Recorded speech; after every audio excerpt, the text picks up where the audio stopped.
Introduction to Listing and Selling Commercial Investment Properties. Introduction. Objectives. This course introduces real estate practitioners to the fundamental knowledge and working mechanics of listing and selling commercial investment properties. It provides learners with a hands-on approach to the opportunities of listing and selling commercial investment properties.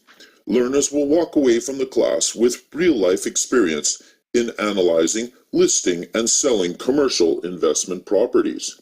At the end of the class, learners should be able to 1. Use the right agreement form for different scenarios of agency representation and listing fee agreement in commercial real estate. 2. Identify major differences between working with sellers when listing commercial investment properties versus residential properties. 3. Identify major differences between working with buyers when selling commercial investment properties versus residential properties. 4. Use annual property operating data, APOD, net operating income, NOI, and cap rate to price commercial investment properties. 5. Using a case study, analyze opportunities for commercial investment properties as a listing or selling agent. Basic concepts of commercial investment properties. What is commercial real estate, CRE? Any multifamily residential, office, industrial, or retail property that can be bought or sold in a real estate market, NAR. Any non-residential property used for commercial profit-making purposes. Any property owned to produce income. General characteristics of investments.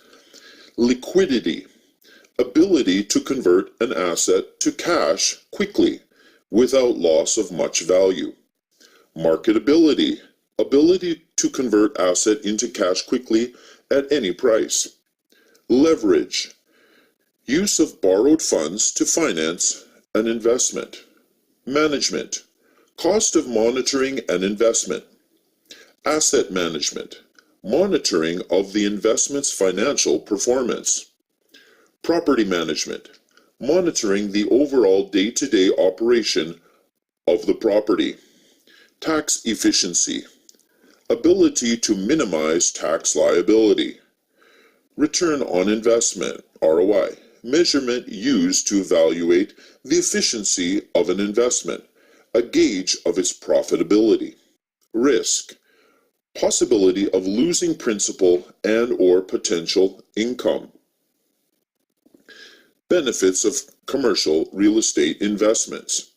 Cash flow, capital appreciation, equity build up from mortgage paydown. Tax efficiency in taxable capital gain and tax deferral in capital cost allowance. Own occupancy use.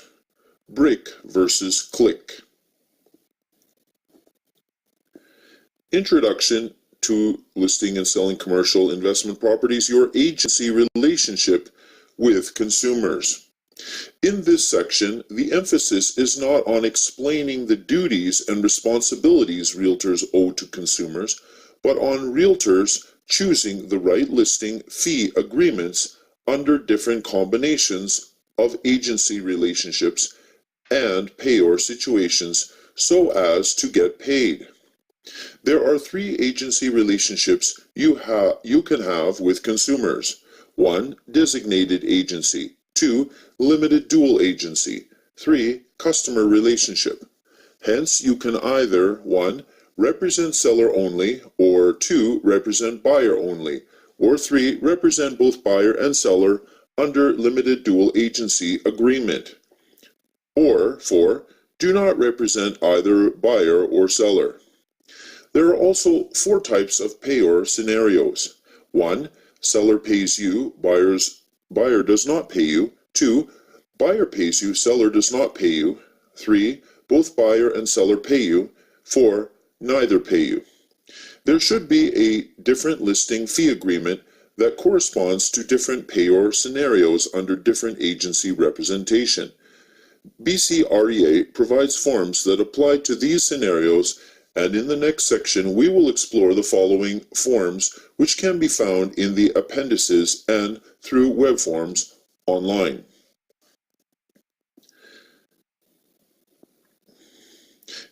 BCREA listing contract fee agreement forms as of January 2016. Appendix A. All right, and here's a list of all the different forms. So there's a multiple listing contract. B, Appendix B, exclusive listing contract. C, limited dual agency agreement. D, fee agreement, seller pays, buyer represented, seller not represented. E, fee agreement, seller pays. F, buyer's agency exclusive contract. G, fee agreement, buyer pays. H, fee agreement, buyer pays. Who's going to pay your commission? Seller pays. You see there's a little box at the top here. It says seller pays. There's an arrow going down here. It says represent seller. So there's either a no or a yes. The no here goes over here. It says represent buyer, no or yes. If you say no, it says fee agreement, seller pays, buyer and seller not represented. All right, let's go back here. Pretty intricate. So represent seller, yes. So you have a choice between represent the buyer, yes or no. If it's no, multiple listing contract, Appendix A, or exclusive listing contract, Appendix B. If it's yes, there's a multiple listing contract, A, exclusive listing contract, B, and limited dual agency, C. If we go back here, seller pays, represent seller, no, represent buyer. If we say yes, then it's fee agreement, seller pays, buyer represented, seller not represented. Hope that makes sense. So who's going to pay your commission? Buyer pays. So buyer pays. So you represent the buyer. If no, you represent seller. If no again, there's a fee agreement, buyer pays, buyer and seller not represented, Appendix H. If you say yes to represent the seller, fee agreement, buyer pays, seller represented, buyer not represented, Appendix G. So if you go down here again, buyer pays, represent buyer, yes. So we say represent seller. If it's a no, buyer's agency exclusive contract, Appendix F, or fee agreement, buyer pays, buyer represented, seller not represented. If we say yes to represent the seller, we say fee agreement, buyer pays, buyer and seller represented. So use the right form. Scenario 1. You sold John and Hillary their home 1 year ago. John is a partner in a litigation law firm, while Hillary is the chief accountant of a public agency.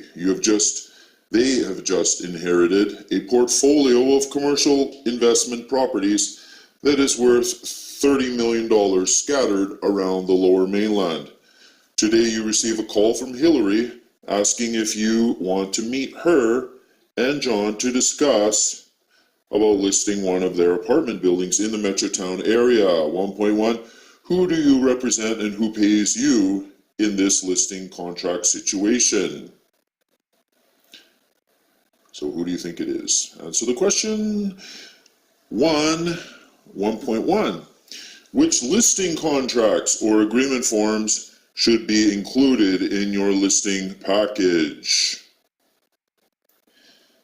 During the meeting, John talks about not wanting every realtor in the province to know that the property is for sale. So 1-2, which listing contracts or agreement forms should you provide to John and Hillary instead, since he wants to keep it secret? And then we have 1-2.1, who do you represent and who pays you in this listing contract situation? 1-3, what are the pros and cons of using the exclusive listing contract, ELS, versus the multiple listing contract, MLS? exclusive listing contract market exposure. So say something about that. Listing agents' control on the listing for the exclusive. Confidentiality, what about that for the exclusive? Rules and regulations on the listing, how about that for exclusive? So how about for the multiple listing contract? Market exposure, listing agents' control on the listing, confidentiality, rules and regulations on the listing. 1-4, if a buyer also wants you to represent him, what agreement form do you need the buyer and John and Hillary to sign before presenting the offer? All right. Scenario 2. You sold Peter and Mary their home a year ago. Peter is a doctor and Mary is a dentist. They have bought a portfolio of commercial investment properties that is worth $30 million scattered around the Lower Mainland in the past 2 years. Today, you receive a call from Mary telling you that they want to buy an apartment building in the Metrotown area, and they have located the building themselves already. Peter and Mary like the building so much that they want to put an offer on right away. You immediately prepare a contract of purchase and sale for the property. Peter and Mary want you to be their agent, and they expect this seller will pay you the commission. 2-1, who do you represent, and who pays you in this situation? 2-1.1, which listing contracts or agreement forms should you provide to the owner of the building and to Peter and Mary to secure your commission? Before the offer presentation, the owner of the property, Michael, tells you that he is not prepared to pay your commission. He also does not need any real estate agent to represent him. You have to go to Peter and Mary to get paid. 2-2, who do you represent and who pays you in this situation? 2-2.1, what listing contracts or agreement forms should you provide to Peter and Mary if they agree to pay your commission instead? Scenario 3. You bought Peter and Mary their home a year ago. Peter is a doctor and Mary is a dentist. They have bought a portfolio of commercial investment properties that is worth $30 million scattered around the Lower Mainland in the past 2 years. Today you receive a call from Mary telling you that they want to buy an apartment building in the Metrotown area in the next 6 months. Peter and Mary want you to be their exclusive agent to find property, and they are prepared to pay you commission at 2% of the purchase price. If you are offered the cooperating agent's commission of other agents' listing that is less than 2%, they agree to pay you the shortfall. 3-1, who do you represent and who pays you in this situation? 3-1.1, what listing contracts or agreement forms should you provide to Peter and Mary? Scenario 4. You are a very successful and well-known realtor in your area. One day, you have an unsolicited call from the owner of a commercial investment property called Michael. He is a very sophisticated investor, and he tells you that his property is ready for sale. He indicates to you that he knows his stuff and he does not think a realtor will represent his interests. Just bring the offer and I will pay you. You immediately search your database and locate a prospect, Paul, who you met a long time ago. However, Paul is notorious in the industry as being very untrustworthy and tends to sue everybody on his way. The last thing you want to do is to represent him. 4-1, who do you represent and who pays you in this situation?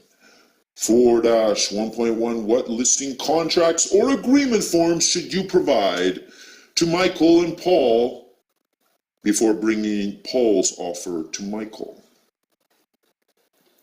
Paul's offer price is so low that Michael tells you that you have to ask the buyer to pay your commission to make the deal work.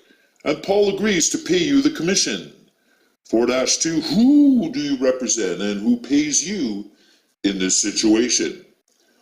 4-2.1, what listing contracts or agreement forms should you provide to Michael and Paul instead? Disclosure of remuneration.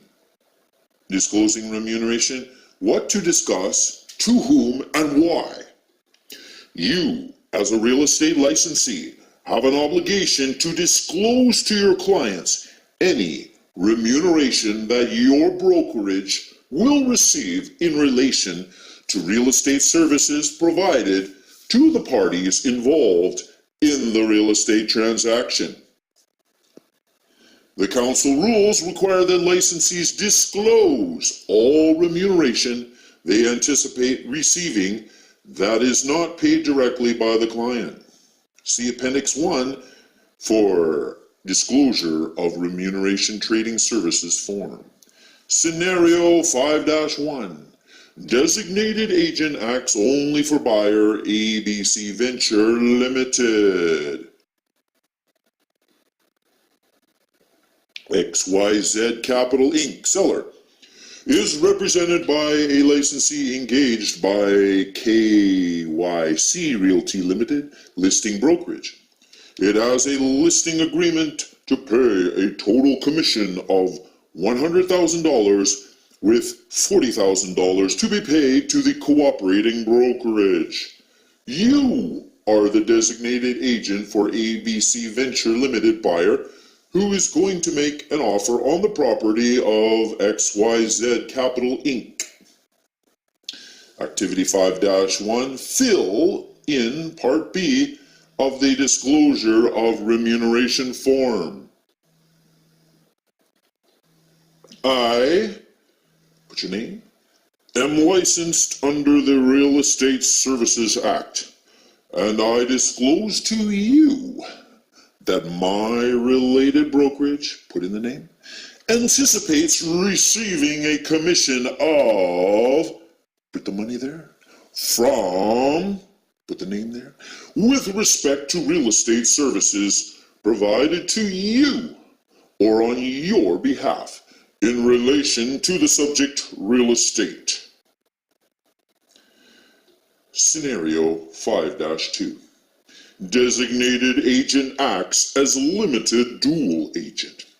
You are represented XYZ Capital Inc. seller in listing and selling a property. XYZ Capital Inc. has agreed to pay a total commission of $100,000 with $40,000 to be paid to the cooperating brokerage. You are the designated agent for ABC Venture Limited buyer who is going to make an offer on the property of XYZ Capital Inc. In this transaction, you are the designated agent of both the seller and the buyer. With the consent of the seller and the buyer, you are acting as a limited dual agent for both parties. Activity 5-2, fill in Part B of the disclosure of remuneration form. I, your name, am licensed under the Real Estate Services Act, and I disclose to you that my related brokerage, put in your brokerage, anticipates receiving a commission of, put in the price, from, put in that person's name, with respect to real estate services provided to you or on your behalf in relation to the subject real estate. Scenario 5-3. Different designated agents from the same brokerage represent buyer and seller individually. A designated agent from your brokerage is representing XYZ Capital Inc. seller in listing and selling a property. They have agreed to pay a total commission of $100,000 with $40,000 to be paid to the cooperating brokerage. You are the designated agent for ABC Venture Limited, buyer, who is going to make an offer on the property of XYZ Capital Inc. Activity 5-3, fill in the Part B of the disclosure of remuneration form. I, name, am licensed under the Real Estate Services Act, and I disclose to you that my related brokerage, put in the name, anticipates receiving a commission of, put the money in, from, put the name in, with respect to real estate services provided to you or on your behalf in relation to the subject real estate.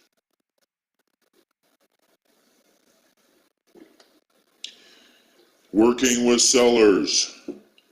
Here's a graph. On the left-hand side here, what is this here? All right. It says prospecting on top. Going down, you get the appointment.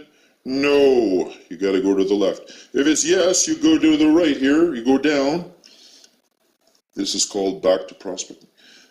Pre-listing interview. Go down. Research and analysis. Listing appointment. Get the listing. Yes or no? Wow. We have another one here on the right-hand side. Oh yeah, this is a continuation. Collect, verify, analyze the data. Prepare, revise marketing plan. Marketing process. Obtain an accepted CPS, contract to purchase and sale, yes or no? If it's yes, due diligence process, subject removed, yes or no? And we keep going. In this section, key differences between working with sellers of residential real estate property and working with sellers of commercial real estate investment properties will be highlighted and discussed. Prospecting. So we have residential on the left and commercial on the right. So residential, we have expired, canceled listings. Commercial, the same. Residential says attend local community events. Commercial says attend commercial forums. Residential is join social clubs. Commercial is join investment clubs. Residential is snail mail email list.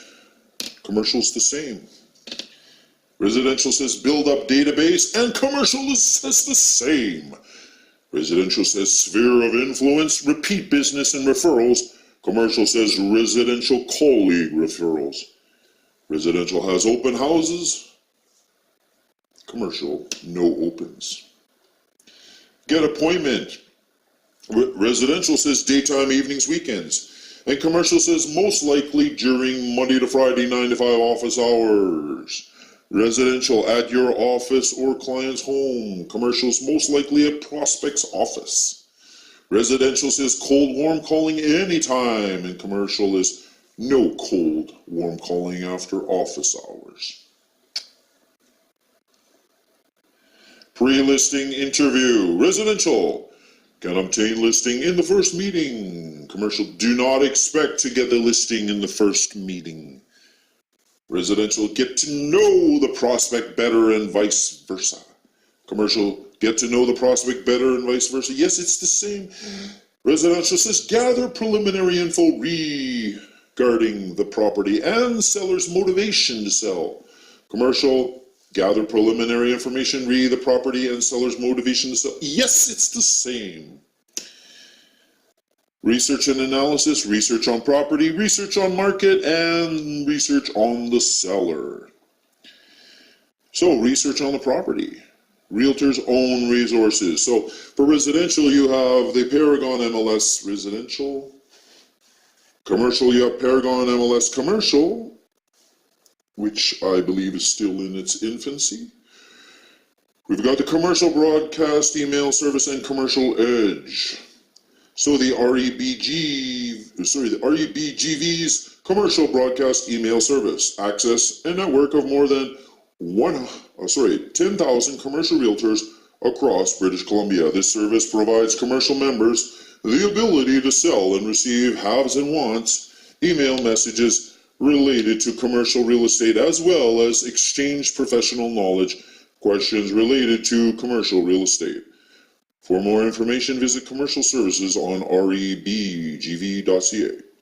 Property listing history on Paragon MLS Commercial. Property listing history on Commercial Edge, and that's commercialedge.ca. Commercial Edge gives subscribers access to one of the most comprehensive, accurate, and continuously updated historical sales databases. Commercial Edge is convenient. Subscribers are connected with high-quality commercial data without having to make numerous phone calls or research endless tax documents or market reports.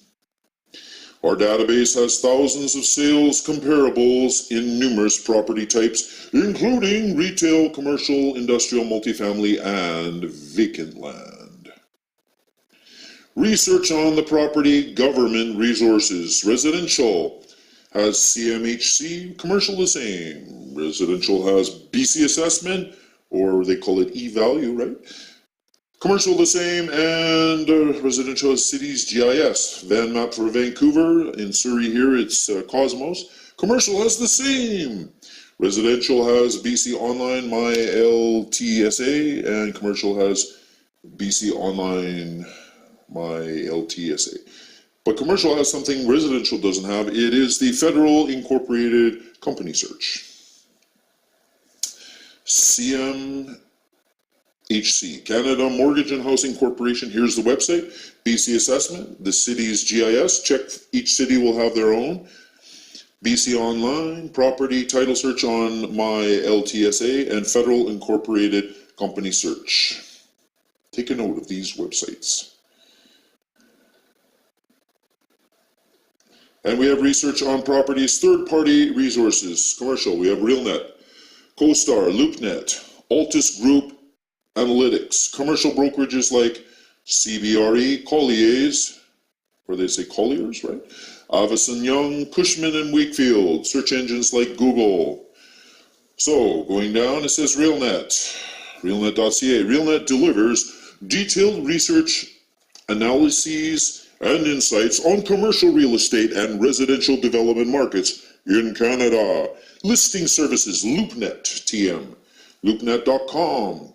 This is an online resource for tenants and investors when searching commercial real estate listings and other resources for commercial real estate. Listing services, CoStar TM. This is a comprehensive database of commercial real estate information. Altus Group Analytics, altusgroup.com. This is one of the leading providers of independent advisory services, software and data solutions to the global commercial real estate industry. The 5 core practices: research, valuation and advisory, Argus software, property tax consulting, cost consulting and property management, and Geomatics, embody and reflect decades of experience, a broad range of expertise, and leading-edge technology. Altus Group Analytics empower their clients to analyze, gain insight, and recognize value on their real estate investments. Commercial brokerages like CBRE, Colliers, Avison Young, Cushman, and Wakefield. And here are the websites, search engines like Google. And I believe there have been some shakeups in the commercial real estate industry. So Google, what are some of the latest mergers and movements? Research on market. Residential, you have Paragon MLS Residential, You have for commercial, Paragon MLS Commercial. Residential has the REBGV Stats Center tool, and commercial doesn't have that, but it has CMHC market condition vacancy rate, cap rate from Colliers and Altus Group reports, and we have a comparable cap rate from RealNet. Research on seller. Residential, know your client. Commercial, same.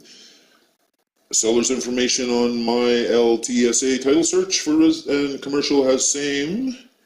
Residential has seller's property portfolio from my LTSA.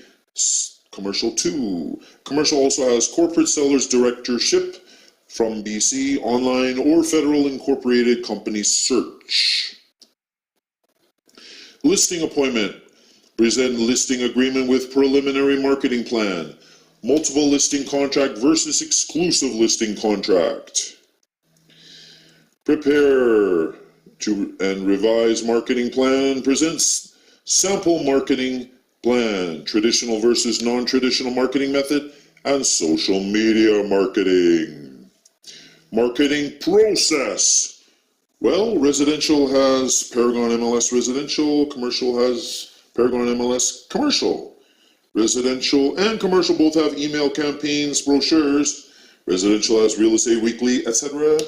Commercial has Western Investor, also LoopNet and RealNet. Obtain an accepted contract, only half the work done. Contract is most likely with conditions. Due diligence, cooperate with buyer or buyer agent. All sorts of inquiries regarding the property, environmental issues, compliance with government regulations, non-conforming use. Removing subjects. What's the difference between residential and commercial?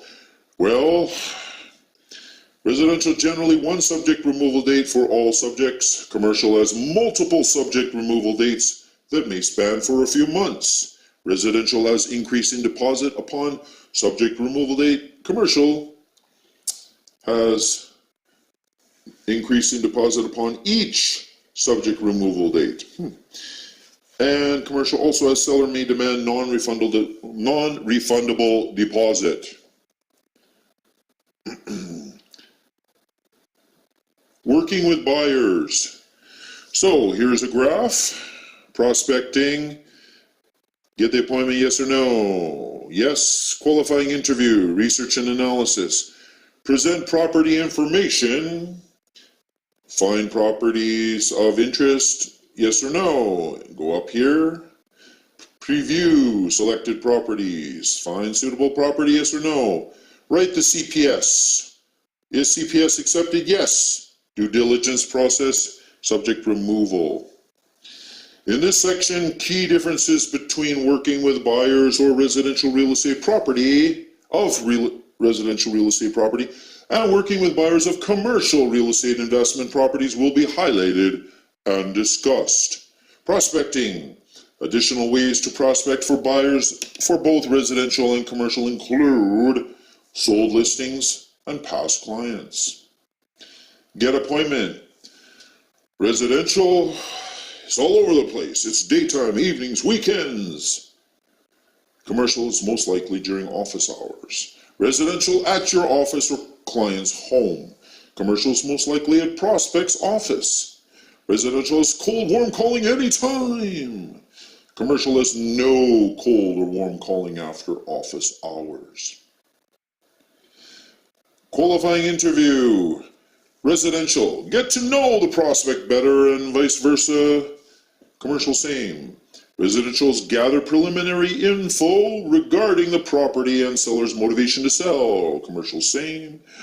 Residential is determine financial resources, i.e. are they ready, willing, and able to purchase. Commercial's the same. Residential determine if the prospect's needs exist in the market. Commercial is the same. Research and analysis. Research on the properties that the buyer is interested in, the market, and the buyer. Research on the property, realtor's own resources. Residential, you've got Paragon MLS Residential. Commercial, you've got Paragon MLS Commercial. Residential, you've got the REBGV Stat Center. Commercial has a commercial broadcast email service and commercial edge. Research on property, government resources. Residential and commercial both have CMHC, BC Assessment, the city's GIS or Cosmos, the BC Online My LTSA, but commercial has one. It's got the Federal Incorporated Company Search. And here are all of the websites for all of these. You can Google them. Research on the property. Third-party resources. So we've got commercial, RealNet, CoStar, LoopNet, Altus Group Analytics, commercial brokerages like CBRE, Colliers, Avison Young, Cushman and Wakefield, search engines like Google. Here are all the websites for those. Research on market.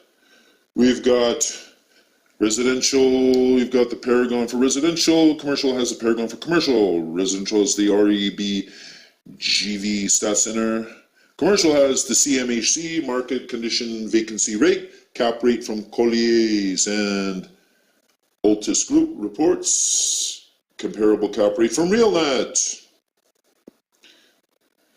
Research on the buyer, residential and commercial know your client, buyer's information on My LTSA title search, commercial same.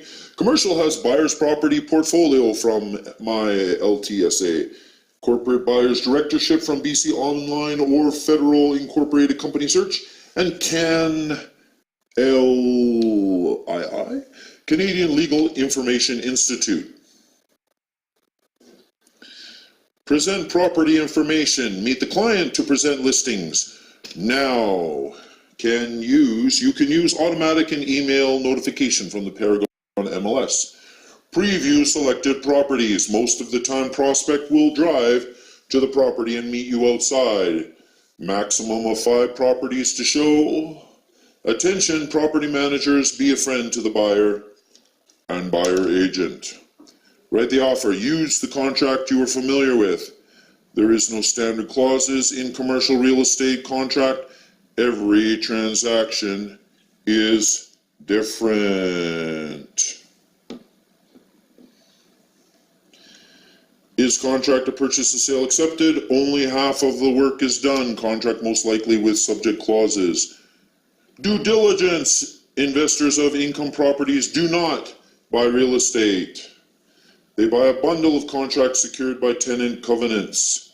The purpose of due diligence is to determine risk, evaluate value, provide negotiating strength, assess potential upside opportunities. Typical areas of due diligence in residential real estate, we have building condition report, title search, appraisal, strata document review, neighborhood review, amenities and institutions, environmental and well water and septic system rural.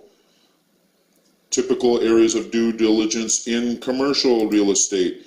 Ownership, 16 items. Construction, 9 items. Environmental, 19. Insurance, 8. Management, 4. Employment, 8. Leasing, 17 items. Operation and development. Corporate structure. Accounting and financial. Anyway, they got a whole mess of items, each one. You can see it here. Accounting and financial. Intellectual property, licenses and regulatory, financing, tax and litigation.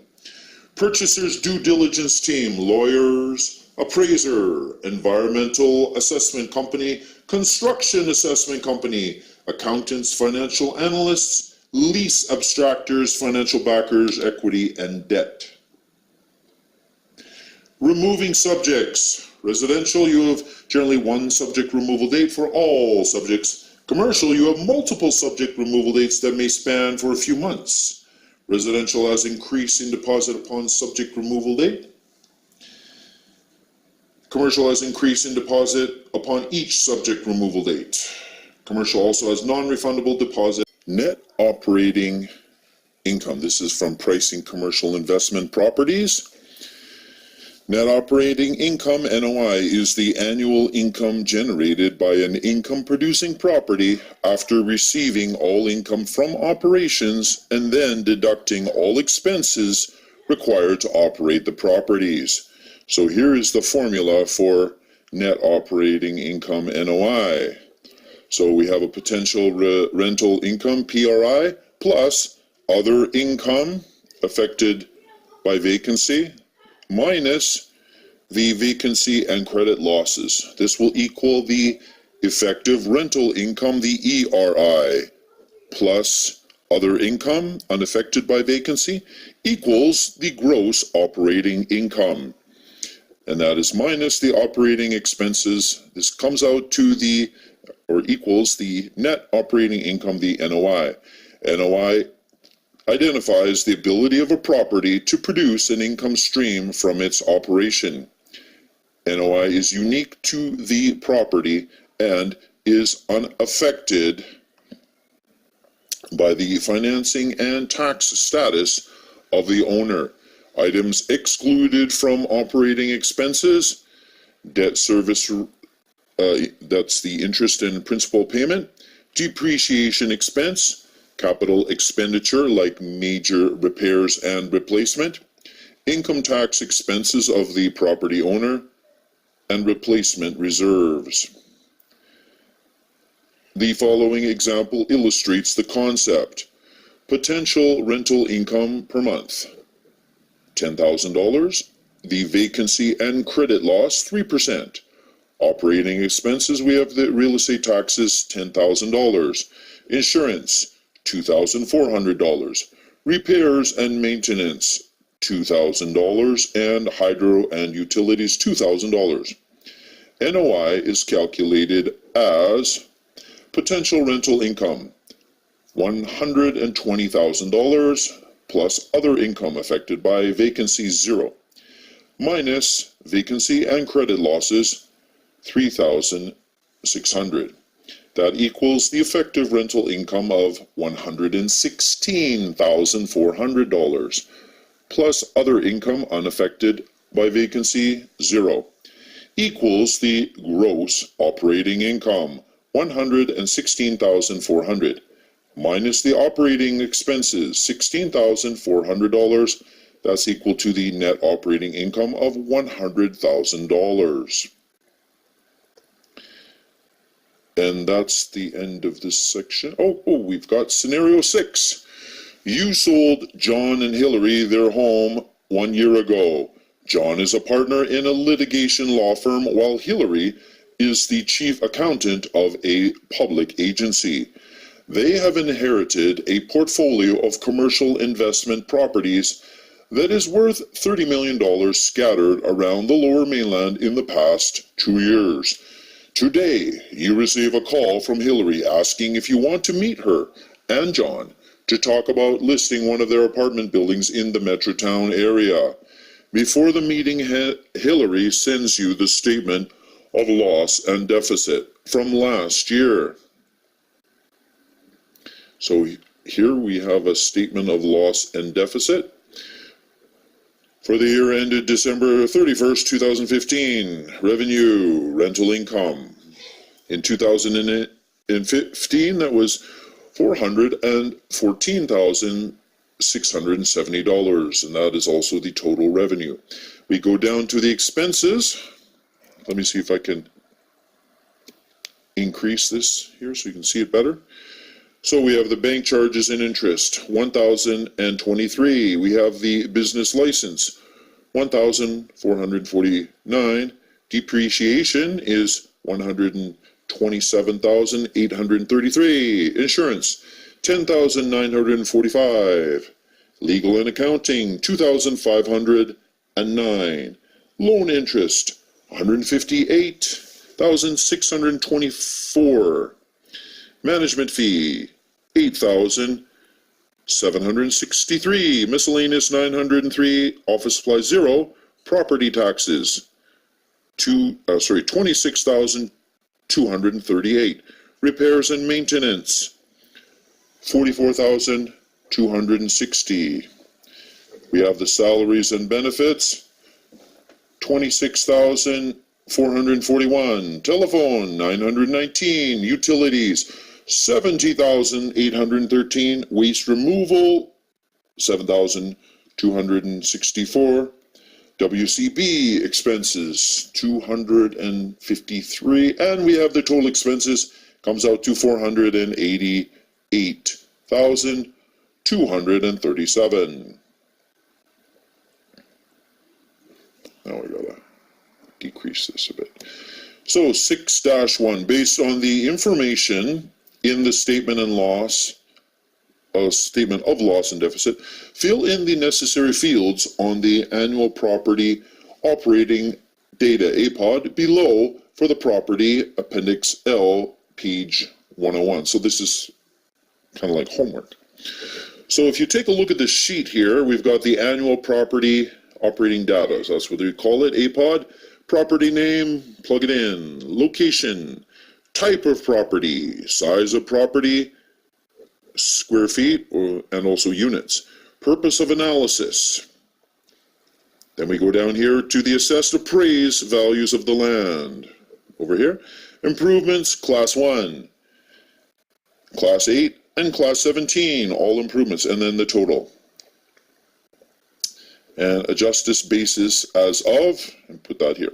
On the right-hand column, it says purchase price, plus acquisition costs, plus loan fees, less mortgages, and then equals the initial investment. So here we have a balance for first and second. All these have a first and second line, horizontal line. So we have the balance for first and second, the periodic payment, the payments per year, the interest, the amortization period, and the loan term. So take a look at this. All figures are annual. So we have number 1, potential rental income. All right, the dollars per square foot or dollars per unit, and then we have the percentage of the GOI. We have comments and footnotes section. So 2 here we have plus the other income affected by vacancy. 3, less vacancy and CR losses. That's credit? Okay. All right. Then we have 4, the effective rental income. 5, plus other income not affected by vacancy. 6, gross operating income, operating expenses. 7, we've got the real estate taxes. 8, bank charges and interest. 9, property insurance. 10, offsite management. 11, payroll. 12, expenses and benefits. 13, taxes, workers' compensation. 14, we have repairs and maintenance, utilities. 15, we have management fee. 16, telephone. 17, waste removal. 18 is blank. 19, accounting and legal. 20, permits, licenses and permits. 21, advertising. 22, supplies. 23, miscellaneous contract services from lines 23 to 28. Then we have the total operating expenses. 29, 30 is net operating income. 31, less annual debt service. 32, less funded resources. 33, less leasing commissions. 34, less capital additions, and 35, cash flow before taxes. And this is, it says here, authorized by Gary G. Tharp, CCIM, copyright 2001 by CCIM Institute. So this is the training institute. The statements and figures herein, while not guaranteed, are secured from sources we believe authoritative, prepared by, put the name, prepared for, put the name. So, 6-2, what is the operating expense of the property? 6-3, what is the net operating income of the property, assuming you have 0% vacancy and bad debt? Capitalization rate, cap rate. This figure measures the income generating performance of a property related to the purchase price. It is expressed as a number, for example, 8 times.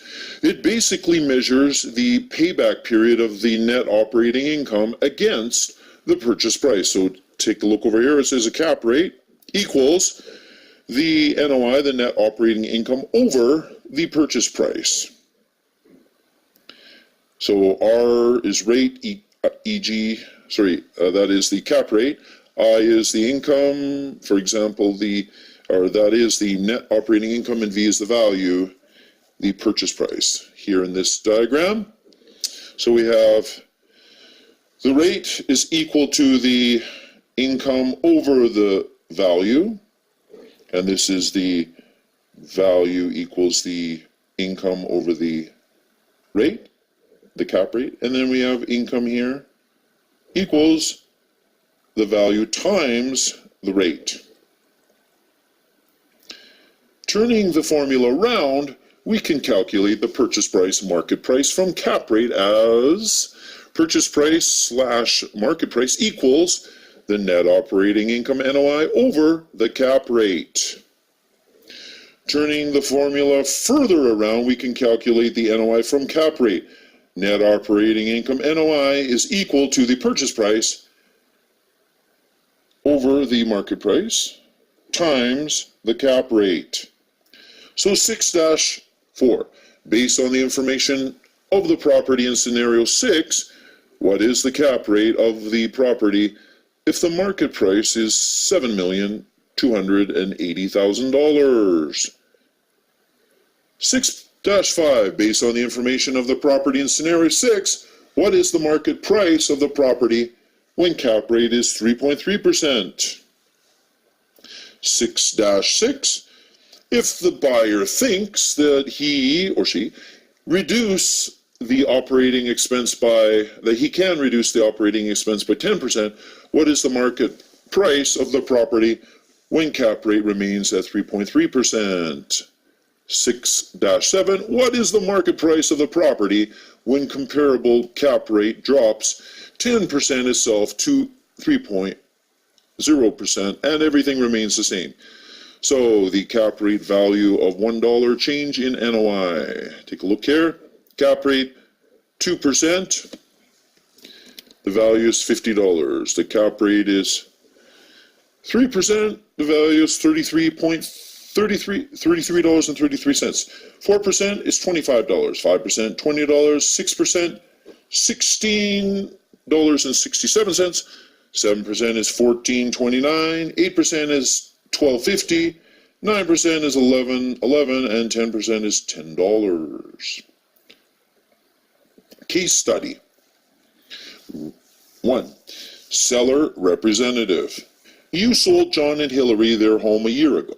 John is partner in a litigation law firm, while Hillary is the chief accountant of a public agency. They have inherited a portfolio of commercial investment properties that is worth $30 million scattered all around the Lower Mainland in the past 2 years. Today, you receive a call from Hillary asking if you want to meet her and John to talk about listing one of their apartment buildings in the Metrotown area. They want to put the property on the open market and offer to pay a total commission of 4%. They provide you with the current balance sheet and statement of loss and deficit of the property. They have a listing price of $7,280,000 in mind.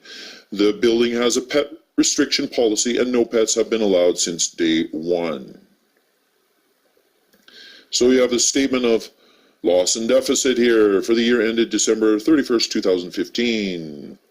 So we have the rental income, $414,670. Total revenue is the same. Expenses, let me enlarge this here. So we've got bank charges and interest, $1,023. Business license, $1,449. Depreciation, $127,833. Insurance, $10,945. Legal and accounting, $2,509. Loan interest, $158,624. Management fee, $8,763. Miscellaneous, $903.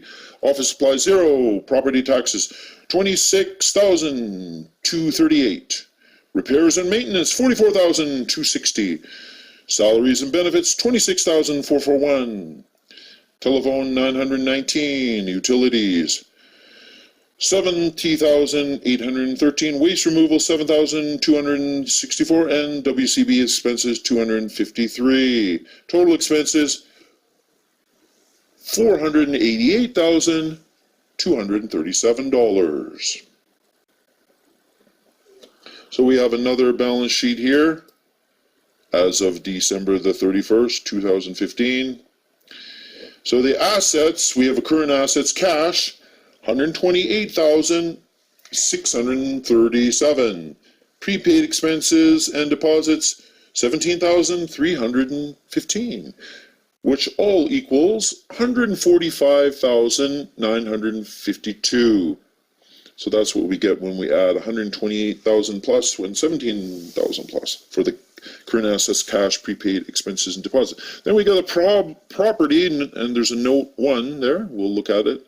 Should we look at it now? Note 1? Can't find it. All right, so note 1. It says land is worth $2,249,122. The building is $3,685,231. You add those two numbers together, you get $5,934,353. So you minus or you less the accumulated amortization and depreciation, which is $617,251. And that comes out to a total of, because we're minusing that from 5.9 million plus. So that comes out to $5,317,102. So other assets, we have an incorporation cost, $1,288. Total assets, $5,464,342. So liabilities, share capital and deficit. We have current liabilities, accounts payable, $288,678. We've got the payroll remittance payable, $443. Deposits received, $15,824. You add all these current liabilities together, you will get $304,945. Long-term liabilities due to shareholders, note 2, $633,982. And loan payable, note 3, we've got $5,665,582. Sorry, I'm getting this wrong here. The due to shareholders is 3.6 plus million. The loan is about 2 million. So you add those up. Yeah, sorry, the loan payable is 2,381. 2,031,600.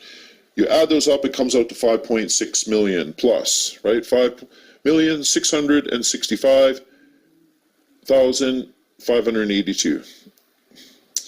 So we go to the share capital and deficit. Issued and fully paid 2,000 common shares at a penny each. So that's 20. And the deficit is 506,215. So that is equal to 506 or minus 506. And that deficit was like a minus, okay? So anyways, we got minus 506,185. So we've got the total liability, share capital and deficit here. It's 5,464,342. All right, and let's take a look here. Notes to the financial statements. Oh yeah, these are the notes that we had talked about before. So for the year ended December 31st, 2015, unaudited, see notice to reader. So capital assets. Capital assets are recorded at cost with depreciation and amortization provided as follows. Land, nil. Building, 4% minus diminishing balance. The above rates have been utilized to reflect the anticipated life expectancy. In the year of acquisition, only 1/2 the normal rate is applied. The following is a summary of the costs and accumulated amortization of capital assets at the balance sheet date. So if you take a look here, we've got a building with a cost of $3,685,231. Addition is 0. The rate is 6%. The accumulated depreciation here is $617,251. The 2015 net book value is $3,067,980. Go to the land. The cost is $2,249,144. Addition is 0. Rate is 0. Accumulated depreciation is 0. So the 2015 net book value is $2,249,122. So the total for the building and the land, because we're adding the building 3.6, it's almost 3.7, and the land is 2.2, and it comes out to $5,934,353. Addition 0, you don't apply the rate. So accumulated depreciation is $617,251, and the 2015 net book value is what? It is $5,317,102.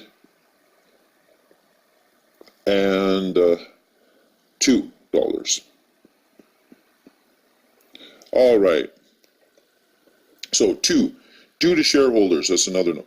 The amount due to shareholders are unsecured, non-interest bearing, and have no specific terms of repayment. 3, loan payable, long-term loan payable to overseas company. The term of the loan is 10 years, commencing September 29th, 2011, and ending September 28th, 2021. Interest payable annually at the rate of 8% per annum, and with no principal repayment for the first 5 years of the term. All right, shrink it a bit here. So, activity, which listing contract fee agreement forms do you need to prepare for John and Hillary to sign? So refer to pages 6 and 7 of the workbook for assistance. 2, John and Hillary agree to sign an MLS contract with you. However, one of their neighbors, Dixon, has expressed interest in the property. They have been working on a private deal for a long time, but John is not sure if Dixon is offering top dollar for his property. John wants to make sure that this private deal with Dixon will be exempted from paying commission. What should you specify in the listing contract and also in the MLS data input form, Appendix M, page 102? So 3, based on the statement of loss and deficit on page 53, fill in the income and expenses APOD section below. APOD is found on page 3 of the commercial data input form, Appendix M, page 104. So you can see this sheet here. Complete for multifamily must be properties with 5 or more units. So building type, we've got high rise, 5+ stories, mixed use, low rise 2 to 4 stories, multiplex, 5-plex, mobile home park and condo strata complex. For the building details, the suite mix, we have the types and the number of units. So you would list the number of units here. So bachelor studio, 1, 2, 3, 4 bedroom, the penthouse, other, and then you put the total number of units. Income and expenses, APOD, we have the gross income, you write it there. Other, effective gross, operating expense, the net operating income, and the estimated cap rate. See Realtor remarks for relevant income and expense explanation if necessary. Based on a listing price of $7,280,000, what is the cap rate of the property? 5, if the market comparable cap rate is 4%, what is the market price of the property? 6, identify points of interest from the balance sheet and statement of loss and deficit on pages 53 and 54. 7, identify your seller's strengths and weaknesses from the balance sheet and statement of loss and deficit on pages 53 and 54. Case study 2, buyer representative. You sold Peter and Mary their home 2 years ago. Peter is a doctor and Mary is a dentist. They have accumulated an interest portfolio of $30 million in stocks and T-bills. One day Mary calls you to tell you that they want to invest in an apartment building to diversify their portfolio. They want you to be their realtor. You find them an apartment building in Metrotown area from the MLS. Listing brokerage is XYZ Realty. The property has an asking price of $7,280,000. Commission to the cooperating brokerage is 2% of the purchase price. The building has a pet restriction policy and no pets have been allowed since day one. The listing agent provides you with the current balance sheet and statement of loss and deficit for the property. Statement of loss and deficit. For the year ended December 31st, 2015. Revenue, rental income, $414,670, and that's the same as the total revenue. Expenses, so we've got bank charges and interest of $1,023. We've got a business license costed $1,449. Then we got the depreciation, $127,833. We've got the insurance, $10,945. Legal and accounting, $2,509. Loan interest, $158,624. Management fee, $8,763. Miscellaneous, $903. Office supply zeros. Property taxes, $26,238. Repairs and maintenance, $44,260.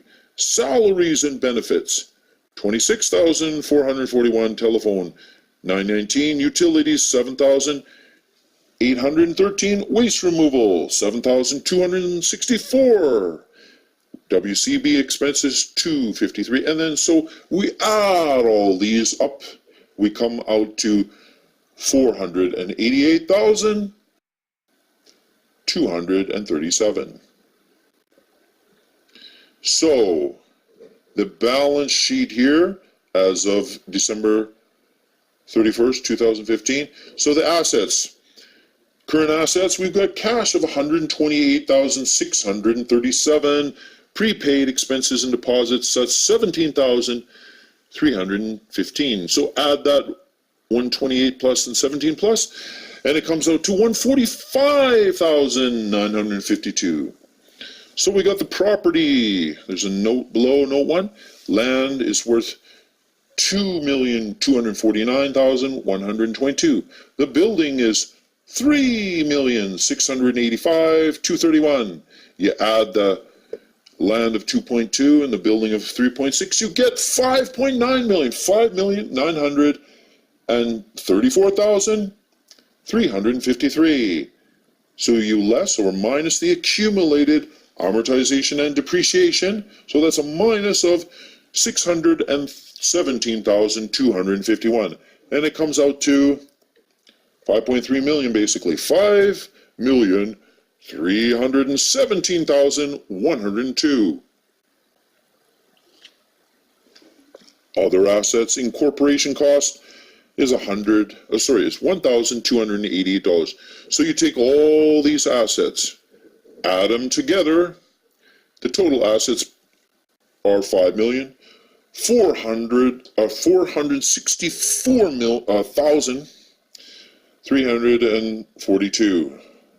So basically it's over $5.4 million. So we've got the liabilities, the share capital and the deficit. The current liabilities, accounts payable, that comes out to $288,678. The payroll remittance payable, $443, and the deposits received, $15,824. So that all added together becomes $304,945. Long-term liabilities, we've got due to shareholders, note 2, $3,633,982. And the loan payable, note 3, $2,031,600. You add all the long-term liabilities, the due to shareholders and loan payable. 3.6 plus 2 is equal to 5.6. So 5,665,582. Then we have the share capital and deficit. So issued and fully paid 2,000 common shares at 1 cent each. So we've got 20. So the deficit is minus 506,204. And the total becomes minus 506,185. So you have the total liabilities, share capital and deficit comes out to 5,464,342. So it's basically almost 5.5 million. All right, then we got the financial statements notes for the year December 31st, 2015, unaudited. See notice to reader. Number 1, capital assets. Capital assets are recorded at cost with depreciation and amortization provided as follows. The land is nil, the building is 4% plus diminishing balance. The above rates have been utilized to reflect the anticipated life expectancy. In the year of acquisition, only 1/2 the normal rate is applied. The following is a summary of the costs and accumulated amortization of capital assets at the balance sheet date. So, we've got the building cost, $3,685,231. At 4%, the accumulated depreciation is $617,251. So the 2015 net book value is $3,067,980. The land cost $2,249,122. 0% rate. Accumulated depreciation 0. So the 2015 net book value is $2,249,122. So the total, so you add the building and the land. So the total is $5,934,353 because you're adding 3.6, almost 3.7 for the building. The land is 2.2, so you come out to around 5.9. So the total accumulated depreciation, so it's only on the building, not the land. That's $617,251. So the 2015 net book value of the building and the land, $5,317,102, because you're adding around $3 million for the building, $2.2 million for the land. So 3 plus 2.2. Here in this case, it comes out to 5.3, over 5.3. So second note, due to shareholders. The amounts due to shareholders are unsecured, non-interest bearing, and have no specific terms of repayment. 3, loan payment, long-term loan payable to overseas company. The term of the loan is 10 years, commencing September 29th, 2011, and ending September 28th, 2021. Interest payable annually at the rate of 8% per annum and with no principal repayment for the first 5 years of the term.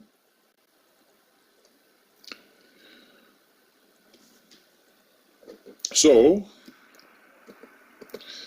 case study 2 activity. Number 1, which listing contract agreement forms do you need to prepare for Peter and Mary to sign to secure your commission? 2, fill in Part B of the disclosure of remuneration form, assuming the offer price is at full price. So I, your name, am licensed under the Real Estate Services Act, and I disclose to you that my related brokerage, so you put it in, anticipates receiving a commission of, put the commission, from, put who's going to give it, with respect to real estate services provided to you or on your behalf in relation to the subject real estate. 3. In the realtor remarks of the listing, there is a clause that says seller's rights reserved. What is that? What is seller's rights reserved? 4. What is the net operating income, NOI, of the property? 5. What is the market price of the property based on the comparables cap rate of 3.3% in the area? 6. Identify points of interest from the balance sheet and statement of loss and deficit on pages 59 to 60. 7. Identify the seller's strengths and weaknesses from the balance sheet and statement of loss and deficit on pages 59 and 60. 8. This is the first time you have seen the contract of purchase and sale for commercial real estate. Appendix J, page 88. You immediately take a look at the contract of purchase and sale, Appendix K, page 95, that you are more familiar with. Compare and write down the differences between the two contracts. So we have some resources here. Realtors' own resources. The commercial broadcast email service provided by the REBGV Commercial Division, Paragon Commercial, Commercial Edge, BCREA, CREA. Government resources. We have the CMCH, BC Assessment, Cities Planning Department, the GIS, or in Surrey we have Cosmos.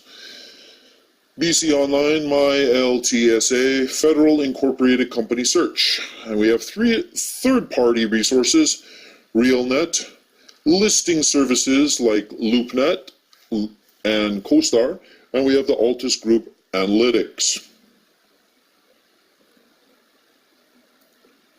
Commercial brokerages like CBRE, Colliers, Avis Young, Cushman, and Wakefield's Research Reports.